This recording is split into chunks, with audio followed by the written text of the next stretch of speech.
सभा सीट केंद्र में है। ये उपचुनाव केवल सत्ता और विपक्ष की प्रतिष्ठा का सवाल नहीं, बल्कि राजनीतिक नेतृत्व में महिलाओं की बढ़ती भागीदारी का भी सशक्त उदाहरण बन गया है। इस बार चुनावी रणभूमि में पुरुष और नेताओं के साथ महिलाओं, नेत्रियां, विधायिकाएं और उम्मीदवारों की पत्नियां भी कंधे से कंधा मिलाकर डट गई हैं। अंतः उपचुनाव में भाजपा की ओर से प्रचार की कमान संभालने वाली महिला नेताओं की सूची काफी लंबी है, जिसकी शुरुआत राज्य की पूर्व मुख्यमंत्री वसुंधरा राजे सिंधिया ने की। राजे ने अपनी पार्टी के स्थानीय प्रत्याशी मोरपाल सुमन के पक्ष में माहौल बनाते हुए उनकी जीत का दम भरा है। वहीं भरतपुर जिले के कामा से भाजपा विधायक नौक्षम चौधरी ने इस चुनाव को एक उत्सव बताया। उन्होंने विशेष रूप से अल्पसंख्यक समुदाय की महिलाओं के बीच जाकर वोट मांगे। कांग्रेस ने भी इस मुकाबले में नारी शक्ति को सक्रिय रूप से मैदान में उतारा है। खानपुर की पूर्व विधायक मीनाक्षी चंद्रावत ने कांग्रेस प्रत्याशी प्रमोद जैन भाया के पक्ष में गांव-गांव, ढाणी-ढाणी जाकर जन समर्थन मांगा। तो वहीं 12 जिला प्रमुख उर्मिला जैन भी महिला मंडल के साथ प्रचार में पूरी ताकत झोंके हुए हैं। उन्होंने भावुक होते हुए कहा, पूरा जिला भाया का परिवार है। इस चुनाव में सबसे खास बात यह रही कि दोनों प्रमुख प्रत्याशियों की पत्नियों ने भी घर की दहलीज से बाहर निकलकर सीधे प्रचार की कमान संभाली।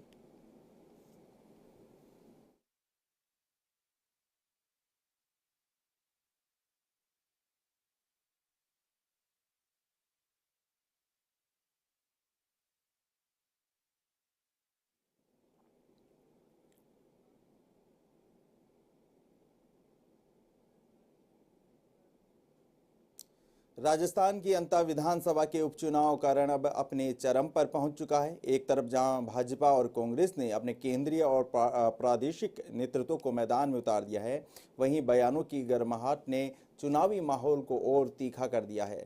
इस चुनाव में दोनों पार्टियों के सैकड़ों नेता अंता क्षेत्र में डेरा जमाए हुए हैं और बयानबाजी के माध्यम से एक दूसरे पर तीखे तंज कस रहे हैं।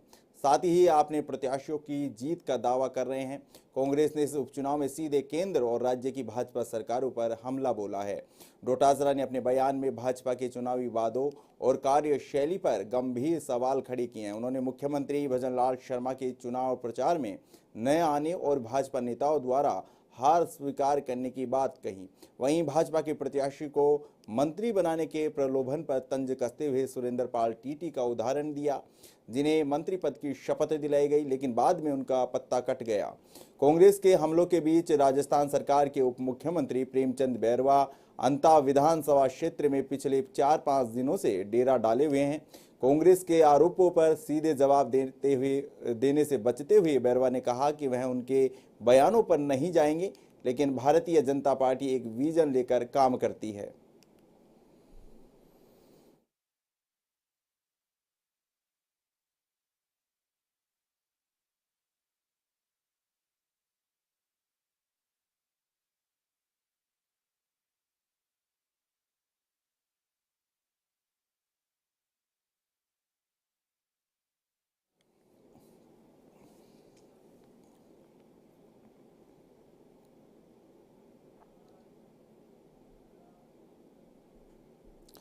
जयपुर के नीरजा मोदी स्कूल में 9 वर्षीय छात्रा अमायरा की मौत के मामले में चौंकाने वाला मामला सामने आया है। जानकारी मिली है कि कुछ छात्रों ने अब्यूज शब्दों का इस्तेमाल किया था। अब्यूज शब्द सुनकर छात्रा परेशान थी। इसकी शिकायत अमायरा ने क्लास टीचर को की थी। ये जानकारी स्कूल टीचर्स द्वारा जांच कमेटी को दिए गए बयानों के बाद सामने आई है। हालांकि टीचर्स के बयान सार्वजनिक नहीं किए गए हैं, लेकिन जांच कमेटी को मिली जानकारी के कुछ बिंदुओं की चर्चाएं हो रही हैं। राजस्थान शिक्षा विभाग और दिल्ली से आई सीबीएसई की संयुक्त टीम ने मानसरोवर स्थित नीरजा मोदी स्कूल पहुंचकर टीचर्स के बयान दर्ज किए। राजस्थान शिक्षा विभाग और सीबीएसई की टीम करीब 5 घंटे तक स्कूल परिसर में रुकी। पूरे स्कूल परिसर का निरीक्षण किया। जांच टीम की ओर से तैयार रिपोर्ट को केंद्रीय शिक्षा मंत्री को सौंपी जाएगी।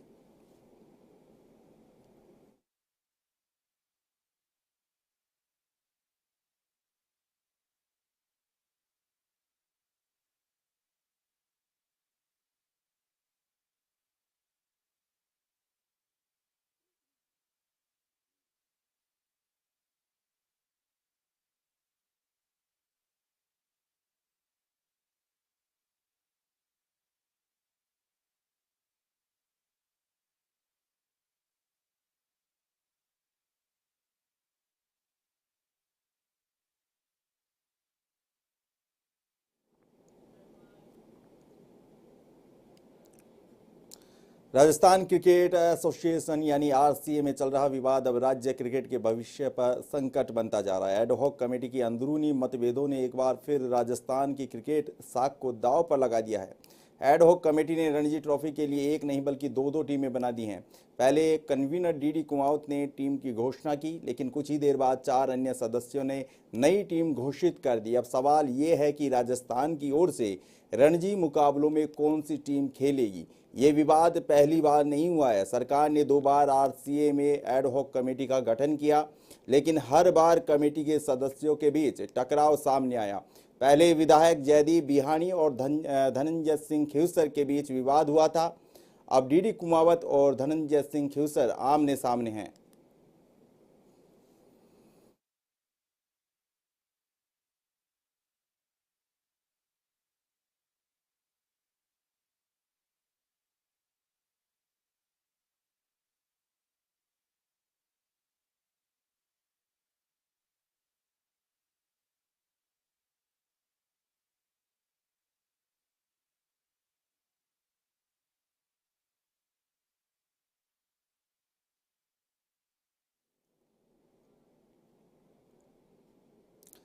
जयपुर के राहुल तनेजा कभी ऑटो चलाते थे, फिर होटल में वेटर का काम किया। अब वे बड़े बिजनेसमैन बन गए हैं। इसी को कहते हैं मेहनत के साथ किस्मत बदलती रहती है। वे अपनी लग्जरी कारों की महंगे और वीआईपी नंबर लेने के लिए काफ़ी मशहूर हैं। अब एक बार फिर से एक नई कार और उसके नंबर को लेकर चर्चा में आ गए हैं। दरअसल राहुल तनेजा ने 2018 में जगुआर एक्स जेएल कार के लिए वीआईपी नंबर RJ45 CG001 लिया था, जो उस समय का राजस्थान में सबसे महंगा वीआईपी नंबर था। अब राहुल तनेजा ने 3 करोड़ की ऑडी RS Q8 कार के लिए जयपुर आरटीओ से 31 लाख में वीआईपी नंबर RJ60 CM001 लिया है, जो राजस्थान में अब तक का सबसे महंगा वीआईपी नंबर हो गया है। खास बात यह है कि राहुल 16 नवंबर को बेटे रेहान तनेजा को उसके 18वें जन्मदिन पर ऑडी कार गिफ्ट कर रहे हैं। 7 साल पहले जब राहुल तनेजा ने जगुआर कार ली थी, तब अपने बेटे से वादा किया था कि वो जब 18 साल का होगा तो उसको उसकी मनपसंद कार तोहफे में देंगे। तनेजा का कहना है, मैं आज में जीता हूँ। मुझे आज जिस चीज़ में खुशी मिलती है मैं वो करने की कोशिश करता हूँ। मेरी खुशी मेरे बेटे की खुशी में है।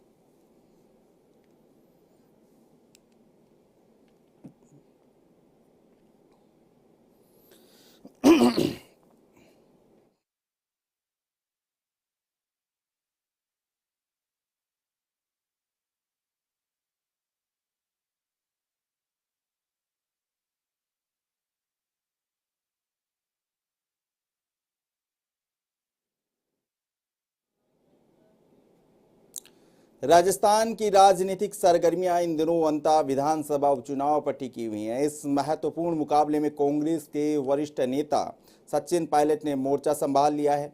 अपने उम्मीदवारों प्रमोद जैन भाया के पक्ष में प्रचार करने पहुंचे पायलट ने न केवल विपक्षी भाजपा सरकार के 2 साल के कार्यकाल पर तीखे सवाल उठाए हैं, बल्कि क्षेत्र में निर्दलीय ताल ठोक रहे नरेश मीणा के राजनीतिक अस्तित्व को भी सिरे से नकार दिया है। सचिन पायलट ने स्पष्ट किया कि अंता का यह उपचुनाव एक विशेष परिस्थिति में हो रहा है। उन्होंने भाजपा के पूर्व विधायक की सदस्यता कोर्ट द्वारा खारिज किए जाने के फैसले को याद दिलाते हुए कहा कि यह कोर्ट का निर्णय था, जिसके कारण सीट खाली हुई और चुनाव कराना पड़ रहा है। पायलट ने राजस्थान की भजनलाल सरकार के 2 साल के कार्यकाल को चुनावी मुद्दा बनाया। उन्होंने सीधे आरोप लगाया कि इन 2 सालों में राज्य सरकार ने वादाखिलाफी और नाकामी का प्रदर्शन किया, जिसका आकलन अंता की जनता इस चुनाव में करेगी।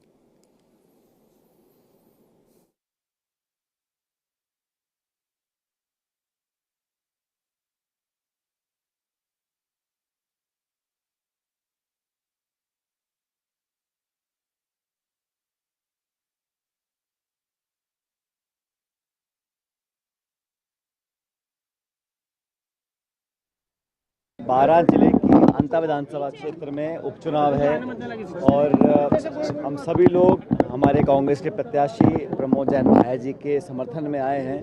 और ये उपचुनाव एक महत्वपूर्ण उपचुनाव है, क्योंकि यहाँ पर जो भाजपा के विधायक थे उनको कोर्ट ने उनकी सदस्यता खारिज करी है। ये आरोप हमने नहीं लगाया, ये तो माननीय कोर्ट न्यायालय का निर्णय था कि सीट खाली हुई है और इस वजह से वहाँ उपचुनाव हो रहा है। 2 साल इस सरकार को हो गए हैं और मुझे लगता है कि जनता ने प्रदेश में भाजपा सरकार के 2 साल के कार्यकाल को अच्छी तरह देख लिया है, आकलन कर लिया है। इस उपचुनाव में इस 2 साल की जो नाकामी रही है, जो वादा खिलाफी रही है, जो निष्क्रियता रही सरकार की, उसका भी जनता आकलन करेगी। और अंत में शुरू से ही हमेशा कांग्रेस पार्टी बहुत मजबूत रही है। इस बार भी सब नेता वहाँ प्रचार कर रहे हैं और हमारी पूरी पार्टी के तमाम कार्यकर्ता इस कोशिश में लगे हैं कि वहाँ कांग्रेस पार्टी कैसे जीत कर जाए, और उसीलिए आज मैं प्रमोद जैन भाई जी के प्रचार के लिए आज अंत आया हूँ। आपके तूफानी दौरे से वसुंधरा राजे घबरा गई है सर, क्या कहना है इस पर? नहीं, ये बात सच है कि वहाँ वो वसुंधरा जी का भी क्षेत्र पड़ता है, लेकिन जितना अंतर्कलह भाजपा में है, टिकट का वितरण भाजपा ने कैसे कि हमने देखा, अंत तक खिंचाव रहा, और इस बात को दिखलाता है कि भाजपा के अंदर आपसी खींचता तनाव इतना है कि उसका लाभ निश्चित रूप से कांग्रेस पार्टी को मिलेगा। भाजपा की सरकार, भाजपा का संगठन, स्थानीय नेता कितना समर्थन करेंगे इस उम्मीदवार का मुझे मालूम नहीं है। बहरहाल हम तो अपनी बात कर सकते हैं। कांग्रेस पार्टी के तमाम कार्यकर्ता और प्रदेश कांग्रेस कमेटी ने हर तहसील पर, हर पंचायत पर, हर बूथ पर अपने नेता कार्यकर्ताओं को वहाँ बैठाया है प्रचार के लिए, और पूरी टीम मिलकर करी। 36 कौम का समर्थन हमको मिल रहा है और 2 साल के जो कार्यकाल सरकार का बिल्कुल जनता की जो विश्वासघात किया है, उसका परिणाम हमको देखने को मिलेगा और 14 नवंबर को अच्छे बहुमत के साथ कांग्रेस पार्टी चुनाव जीतेगी। अंता विधानसभा उपचुनाव जैसे जैसे नजदीक आ रहा है, राजनीतिक हलचल तेज होती जा रही है। भाजपा और कांग्रेस दोनों दलों ने अपने अपने दिग्गज नेताओं को मैदान में उतार दिया है। इसी कड़ी में भाजपा प्रदेश अध्यक्ष मदन राठौर ने अंता में जोरदार प्रचार करते हुए कांग्रेस पर जमकर निशाना साधा। भाजपा प्रदेश अध्यक्ष मदन राठौर ने एक बार फिर जीत का दावा करते हुए कांग्रेस पर हमला बोला और कहा कि अंता विधानसभा हमारी जीती हुई सीट है, हम ये चुनाव जीतेंगे। उन्होंने कांग्रेस प्रदेश अध्यक्ष गोविंद सिंह डोटासरा के उस बयान पर पलटवार किया जिसमें उन्होंने 24 मामलों का जिक्र किया था।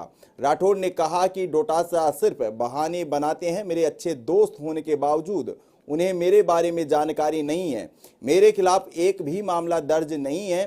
भाजपा प्रदेश अध्यक्ष ने आगे कहा कि हमने ऐसा प्रत्याशी खड़ा किया है जो निष्कलंक, सेवाभावी और योग्य है। डोटासरा के तो पसीने छूट गए, उनकी हालत खराब है। उनके उम्मीदवार पर कितने आरोप है, कितने मुकदमे चल रहे हैं, जनता सब समझ रही है।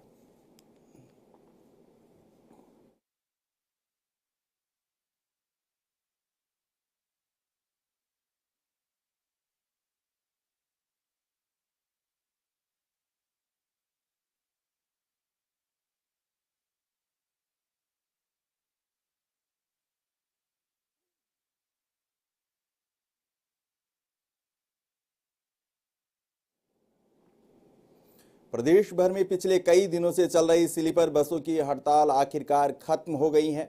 बस ऑपरेटरों ने बिना किसी शर्त के हड़ताल समाप्त करने की घोषणा की है। इस फैसले के बाद यात्रियों की बड़ी राहत मिली है, क्योंकि हड़ताल के कारण प्रदेश के विभिन्न जिलों में बस सेवाएं ठप पड़ी थी। अब बस संचालक यात्रियों की सुरक्षा के सभी मापदंडों का पालन करते हुए बस संचालन फिर से शुरू करेंगे। बस संचालकों की ये हड़ताल तब समाप्त हुई जब मंगलवार को बस ऑपरेटरों की मुख्यमंत्री भजनलाल शर्मा और deputy CM doctor Premchand Bairwa से अलग अलग दौर की बातचीत हुई। इसके बाद बुधवार को अपर परिवहन आयुक्त ओम प्रकाश बुनकर के साथ विस्तृत बैठक में दोनों पक्षों के बीच सहमति बनी। वार्ता सकारात्मक माहौल में और सभी पक्ष यात्रियों की सुरक्षा को लेकर एकमत नजर आए। बस ऑपरेटरों ने बताया कि सरकार ने उनकी मांगों पर उच्च स्तर पर विचार करने का आश्वासन दिया है।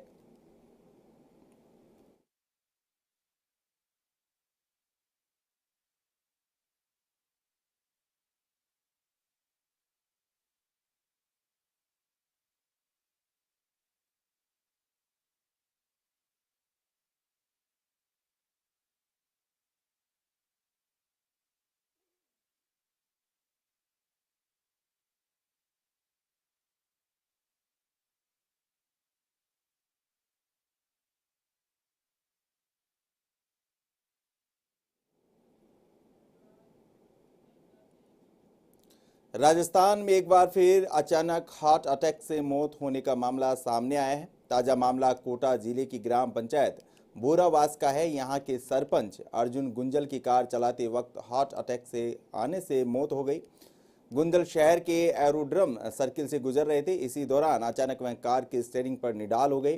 कार डिवाइडर पर चढ़कर वापस उतर गई और कार अनकंट्रोल देखकर आसपास चल रही वाहन चालक डर गए और उनके दिमाग में जयपुर हरमाड़ा में हुए सड़क हादसे की तस्वीर आ गई। मगर पास जाकर जब लोगों ने देखा तो स्टीयरिंग पर बोराबांस सरपंच अर्जुन गुंजल निडाल हुए दिखाई दिए। बताया जा रहा है कि लोगों ने कार का शीशा तोड़कर अर्जुन गुंजल को संभाला, तुरंत अस्पताल के लिए रवाना हुए, मगर रास्ते में सरपंच गुंजल ने आखिरी सांस ली।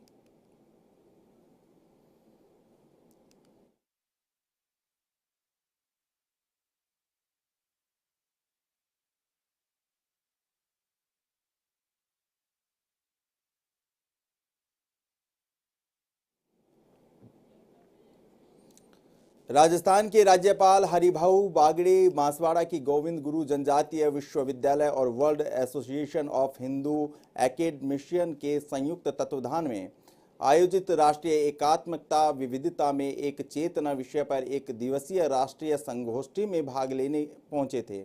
इस दौरान उन्होंने कहा कि आपने सुना होगा और पढ़ा होगा कि क्रिकेट में पाकिस्तान जीत जाए तो भारत में पटाखे फूटते हैं। क्यों फूटते हैं पटाखे? ये राष्ट्र की संकल्पना में नहीं होना चाहिए। उन्होंने आगे कहा कि देश के नागरिक को देश के मानव बिंदुओं का आदर करना चाहिए। एक देश का खाना और दूसरे देश का गाना, ऐसा व्यक्तित्व देश का सच्चा नागरिक नहीं बन सकता। वागड़े ने अपने संबोधन में कहा कि मैंने पेपर में पढ़ा है कि माननीय सोनिया गांधी ने कई सालों तक भारत की नागरिकता ली नहीं, लेकिन वोटर लिस्ट में नाम डलवा दिया। ये भी आप पढ़े होंगे।